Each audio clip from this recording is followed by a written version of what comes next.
నాకేంది ఈ మహిమేంది, ఈ గుర్తింపేంది, ఈ ఘనతలేంది, ఈ గౌరవం ఏంది, నా బ్రతికేంది, నా స్థాయి ఏంది, నాకు ఈ ఆధిక్యత ఏందేసయ్యాన్ని ఆపిన ఆగవు. ఆయన మయంపరచకుండా హల్లెలూయా. అందుకే స్తుతి శాశ్వతమైనది అని చెప్తున్నాను.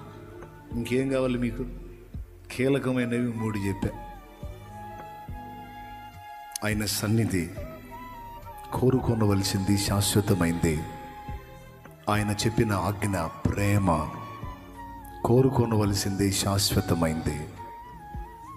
ఆయన స్తుతి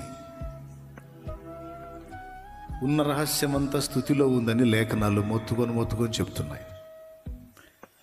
ఆత్మాభిషేకం నీ మీదికి రావాలా?